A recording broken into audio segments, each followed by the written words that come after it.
All right, here we go. To start the game, this is not the way you want to start it off. Unfortunately, this turns bad and an interception happens. This is a pretty simple concept. I'm surprised here that it played out this way. You have a sail, you have a flat, then you have a backside crosser. So as you can see, what you're creating is you're first creating a high-low right here. And what you're going to do is you're going to have one key defender that's going to be, it's not him, but it's going to be a defender there. And you're just going to read high to low. Now, there's a statement where it's always, do not pass up an easy completion to try to find another completion. And so in this case right here, you can see we have a very easy completion. This flat defender has sunk with depth as he feels this sail route coming behind him. You can see the backside crosser flowing that way. But this right here is, it's as easy as it gets. When you have this guy sinking, the ball needs to go here 100 times out of 100. And so really what the game starts with is just a poor decision trying to squeeze a ball here that it doesn't need to go there. Here you have your tight end in the flat to start the game wide open. That's where the ball needs to go. And he's probably, with the depth of this guy right here, he's probably going to catch it and get somewhere up to here and now set us up with exactly what we've been talking about. Can we run a play that sets us up on something like 2nd and 4? That's what you're hoping for, and that could have put us in that situation. But unfortunately, it's just, the game starts with a poor decision that ends up being a turnover right here. All right, in a blink, BYU's down 10-0. They start to put a drive together, and they get this really good option play that goes for a really big gain. We haven't seen a lot of these big runs this year, so it's great to see, and we can talk about why this works so well. But in these option games, what you're trying to do is they are trying to get the end man on the line of scrimmage. That's this player right here.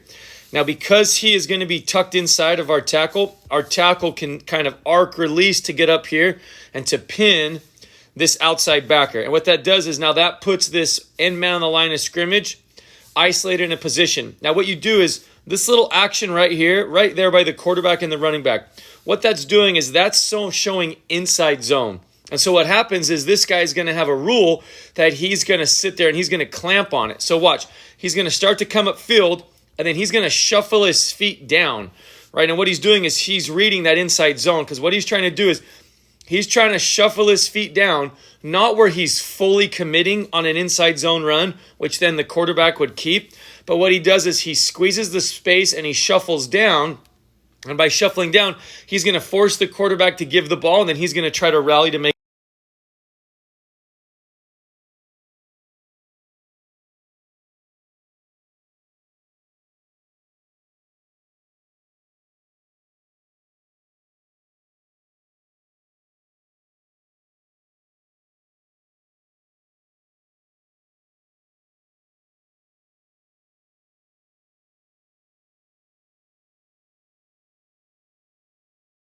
and BYU gets a really big gain on this simple show a zone run and then flip the ball like it's an option. So some people call this zone flip, not a true option, because they're not actually optioning the person. What they're doing is they're showing zone, and then the back goes and runs a little flip, and you flip it out to him. All right, 3rd and 2, pretty good play design right here. There's a lot of things happening that are showing the defense something, and there's a reason why this was able to spring so well. So when you go back and you look at it, you have this motion that looks like it's starting one direction, then it's going to come back the other way, and it's going to give the illusion, or what you call window dressing, of what could be like a jet sweep. Then when he fakes that, you're also going to get this other action of inside zone. You're also going to get the tight end that looks like he's going to sift block the edge. So all of these elements are elements that are a part of a fake fly sweep inside zone action with the tight end sifting to the backside. Let me back this up. But what's happening is the tight end is actually going to go wrong arm and get around the edge so that he can help block.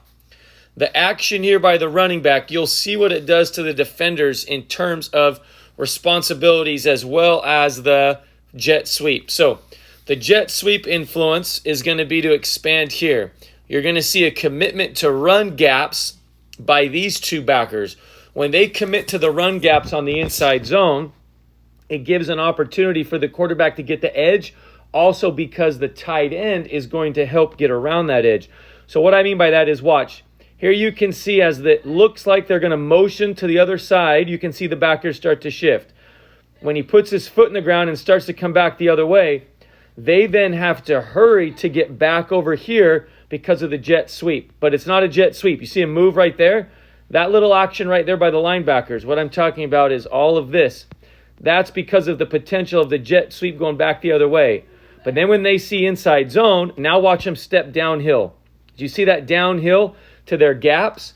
And now they have to be gap sound, so they're going to get inside.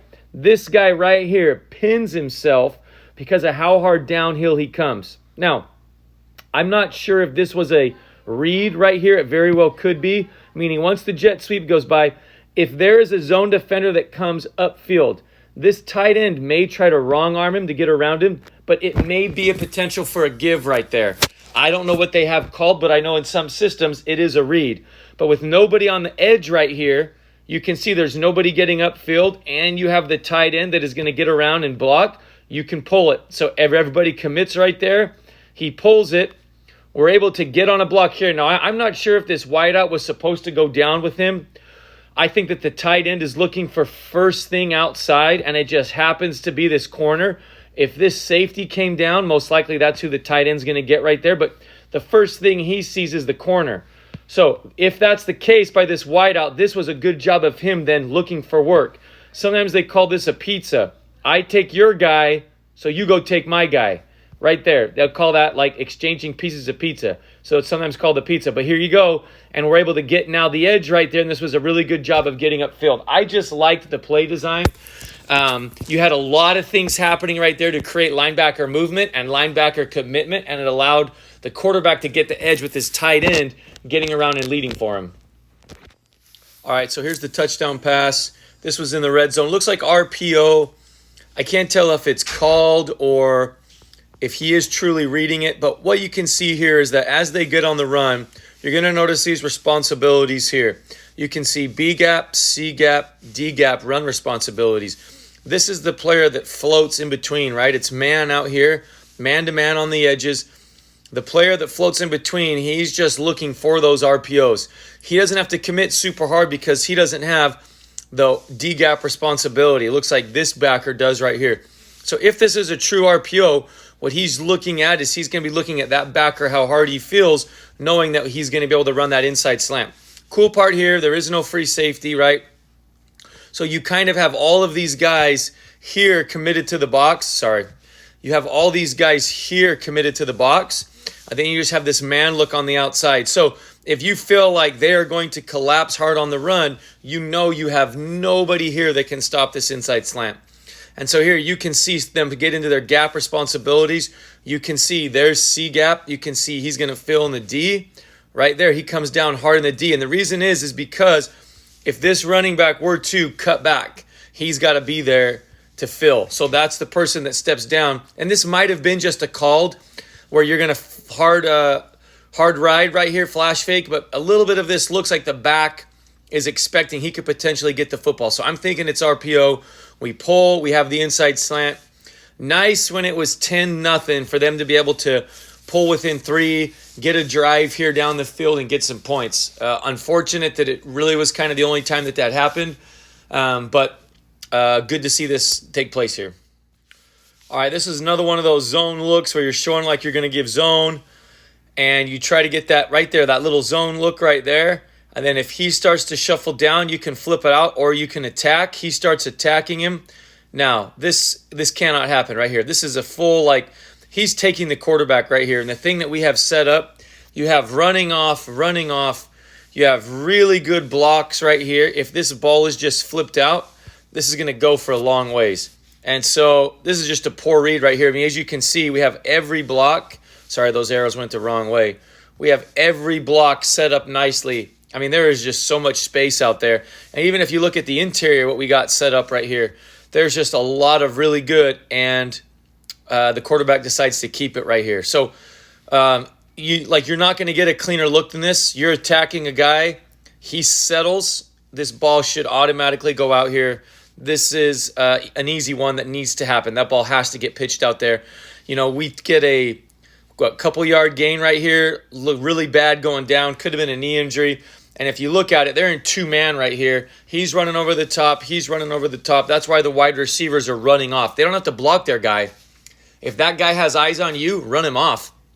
So essentially, that safety that's not even in the picture, if this ball is pitched right here and he takes off, it's going to have to be either somebody from the other side of the field that has eyes or this unblocked safety coming down. But as you can see, there's a lot of space there to run. All right, 1st and 10. I know the game is getting a little bit out of hand, but I chose this play because even in the situation that's happening here, 1st and 10, I know you're down by a couple scores, but you still have to play within the offense. And so right here, you're going to get this play action look where what the concept is going to be is you're going to get a go, you're going to get a deep over, there's going to be a backside in cut coming to you, and then you're going to have these expansion flat routes, right? What are called flat control flat routes. And so what happens right here is the back is going to give a flash action. He's going to come out to the flat, clear out, go in the over. This is where the progression starts right here to this side of the field. Between that deep over, which is coming through right here, and this ball into the flat. And so what you're doing is you're just looking to see, do these defenders sync with depth? Are they not influenced by the flat route? If they are not influenced by the flat route, the ball has to go right there. If they are influenced by the flat route, meaning if he comes out right there and they are influenced a little bit by it, then you're going to get a chance for this over route over the top of them or between the windows, meaning I can throw between defenders. See this little window here? There could be another window there. Basically, as they step down towards the back in the flat, windows are created, right? So you're either going to throw a ball between the windows, or if they step up and they're a little bit shallow, now you can layer a ball over the top of them. All you're trying to do is you are trying to attack that second level of space. The first level is the flat. The second level is where the deep over is going. So as you can see right here, watch these defenders. Watch all these defenders sync with a ton of depth, sync with a ton of depth. They are keeping everything in front of them. So what you have right here, you have an easy completion in the flat to the side of the read. This is where the read starts. I know you can see Isaac up here, but he truly is later in the progression. It reads, you have the deep over and the back in the flat.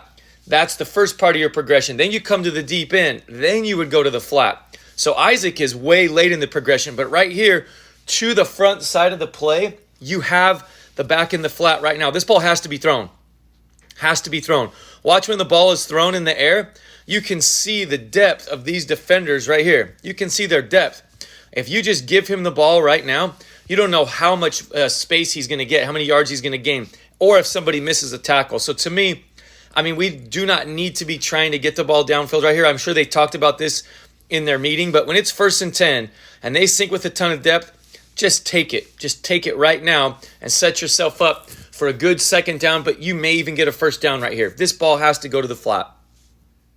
All right, here we go. 3rd and 9. BYU's been in a lot of these. They short motion, and they're going to run a 4 verts concept with the back out into the flat. Now, this ball is thrown downfield to the vertical go route on the outside, but I want to talk about a few things in coverage. Now, it's difficult to see on the back end, but what's going to happen, he's going to match up right here. And so he's going to take him all the way down the field. This player is going to be matched up here, but he's going to be outside leverage. And what that means is as the receiver runs his seam route, this player stays outside leverage on him. Okay? The next part of this is this defender right here is going to feel the presence of our through seam or special seam. And what he does is he is going to cross with him. When he crosses with him, it gives us a window to throw this seam inside right there. There was a similar throw. I'm trying to remember what game it was in. I feel like the ball went to Chase, but it was a similar throw, and I mentioned how because of the leverage of the defender outside of the seam ball, you can throw that seam and bring him in a little bit and protect him. Well, that's a similar case right here. Now, yes, they have underneath defenders right here, but this underneath defender doesn't carry him. He lets him run by, and that defender pushes through and widens. These are zone guys. If you see that, they're playing these man looks on the outside, and they're playing these zone looks with underneath defenders, but yet you still have man players over the top. And so right here, the choices are either drill a seam, and you can see the leverage right here, how he's just slightly outside leverage. So he chooses to throw a jump ball, saying, I'm going to take a 50-50 ball. if you play off the safeties, because the safety drove to the special seam, there is a space to throw this inside seam because of the outside the defender and the leverage there. The only other choice would be to take this check down in the flat, see what he could get, knowing we're probably going to go for it on fourth down potentially if it's close enough. If you get something right there, most likely Klein is going to be aggressive and go for it. There is a chance because of all the depth, and if a person just misses a tackle, that may pick up the first down. So this is the highest percentage throw. The seam, that's the next in terms of downfield. It's going to be less percentage than the flat route, but it's going to be higher than probably throwing the 50-50 ball. And, here this was chosen. The ball, is incomplete. It's tough to say, because of trust or anything like that. But when I go back and look at it, really in terms of leverage, this is the space where there was a chance for a seam. Or like I said, you just take the check down. All right, this is a run play on 3rd and 2 that is a failed attempt at a first down. And something's up with the blocking here, because if you look at it, all this is really simple. This is just inside zone. They're just going to run a zone blocking scheme.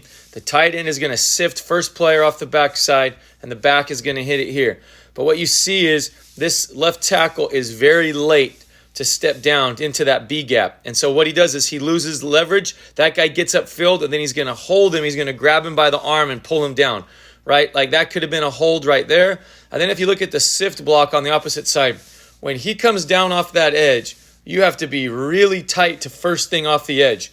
Now, it looks like he has his eyes here. And I don't know if this is one of those reads where there is a part of me how he steps down like that.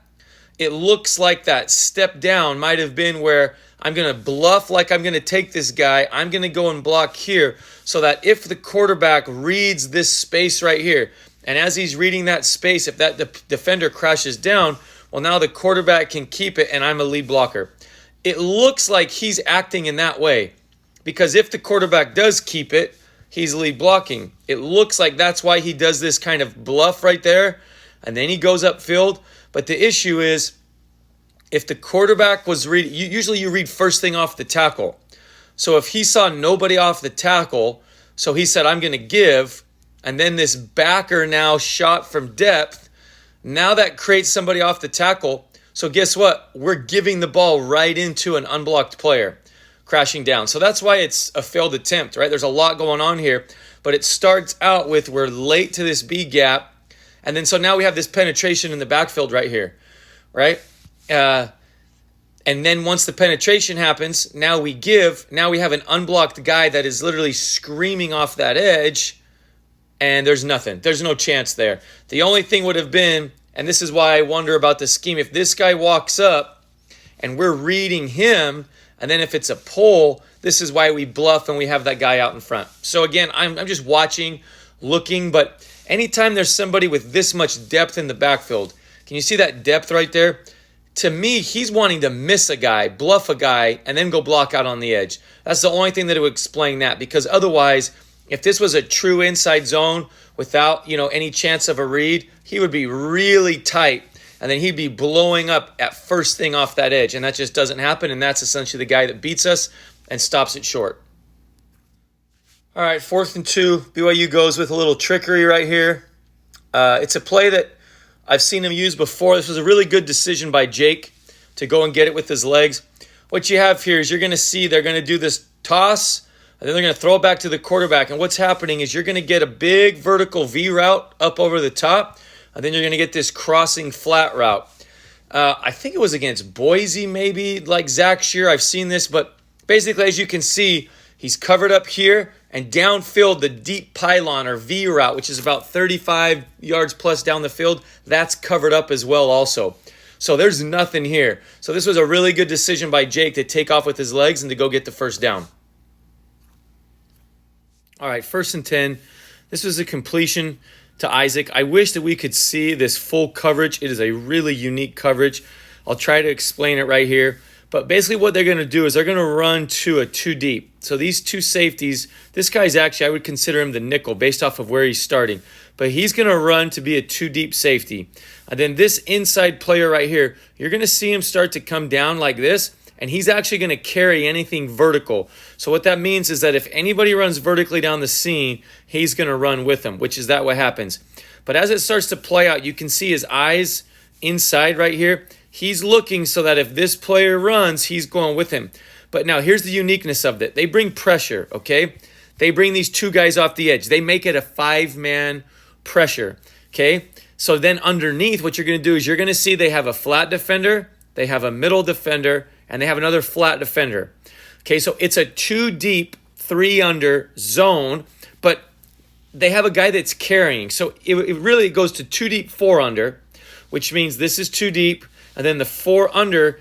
If this player were to, let's say, run, I'm going to go like this. If he were to run like a shallow and an in cut like that, this player right here is going to crash down on it hard. So he's going to end up on this level right here. It's no different.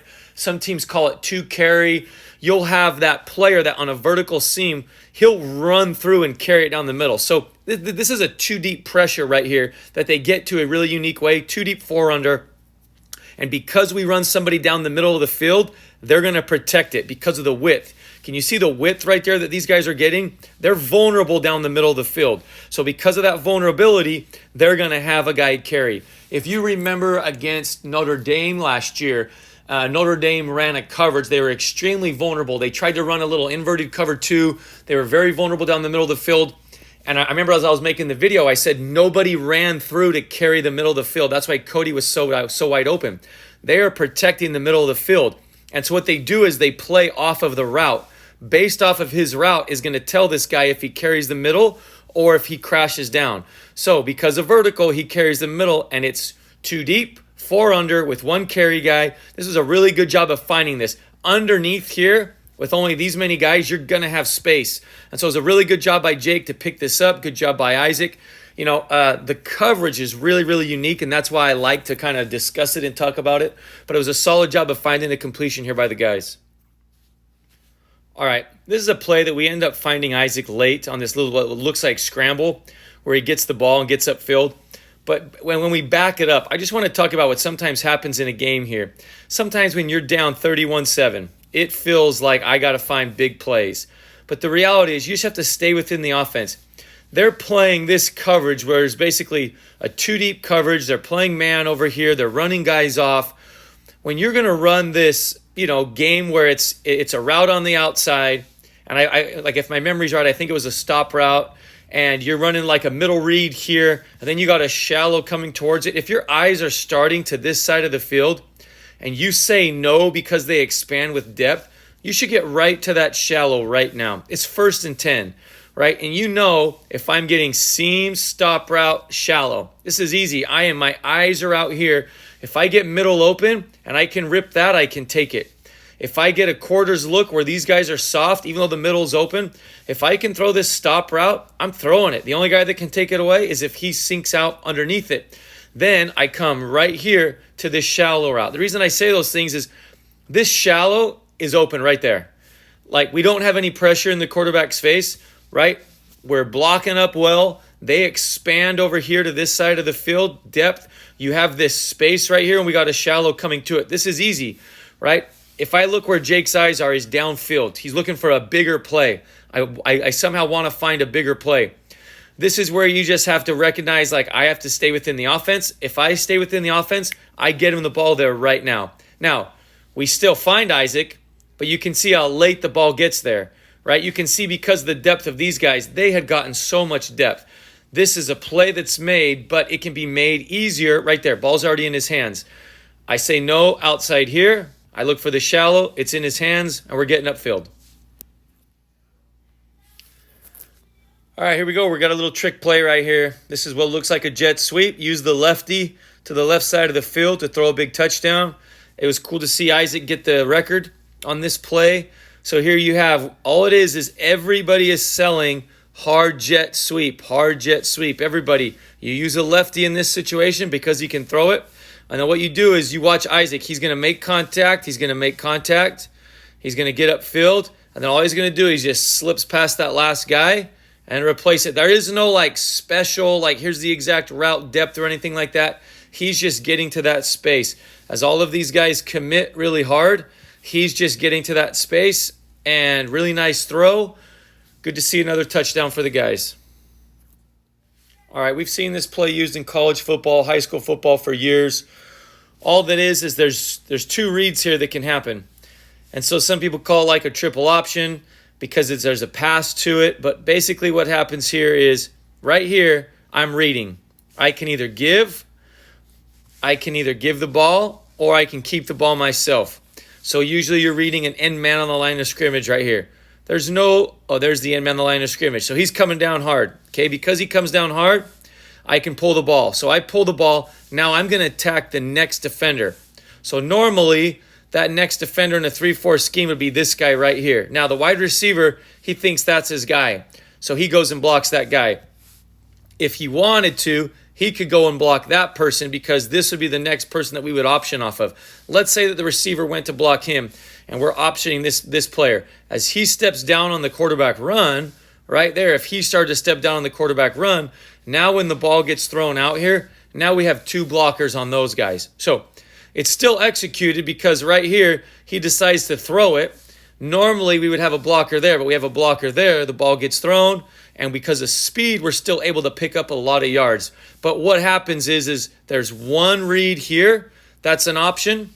And then when the ball is either given or pulled, if you pull it, then there's another read here where I can either throw it, or the other thing would be is if I start to attack this player and he expands, I keep the ball and I turn upfield. So you have two people there that you can option off of. All right, this was a big-time play. 1st and 10. Iowa State goes two-man. Dropped it in the bucket here to Cody down the middle of the field. Just to kind of talk about what's happening right here. What they're doing is they're going to run mirrored routes on the outside.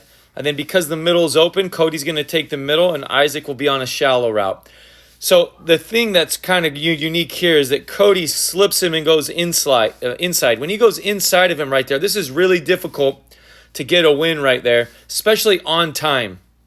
Hard to throw that. Now, I'm not sure where Jake's eyes are right here. Because he's kind of bouncing around, it looks to me like he's thinking he may have a chance to still get what he wants on the top side.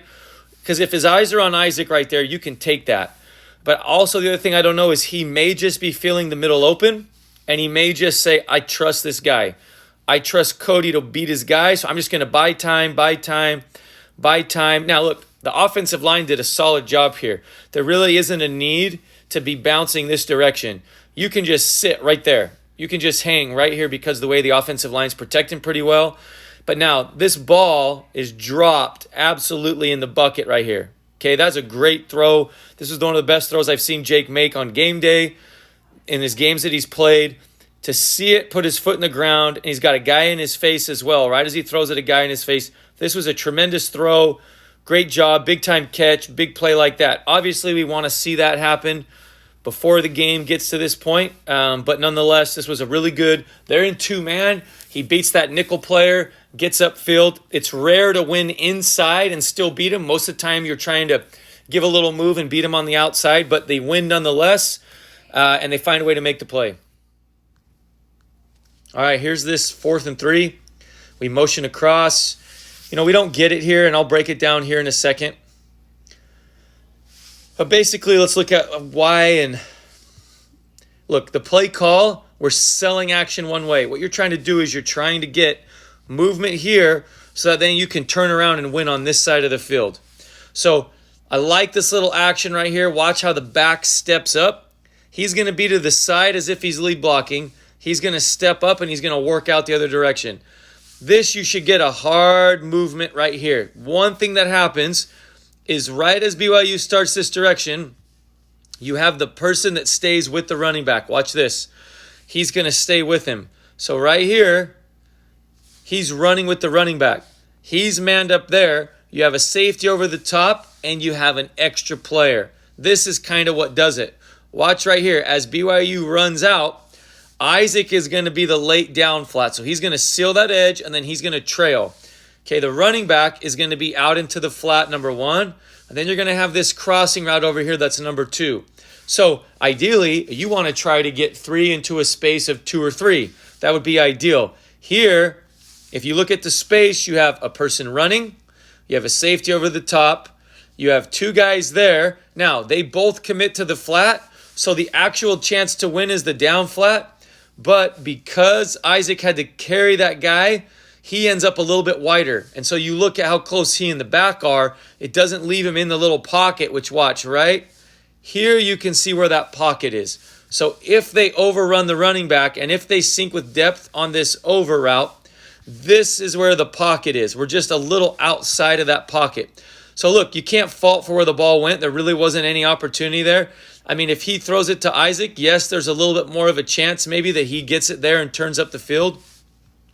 But the spacing can be just a little bit better.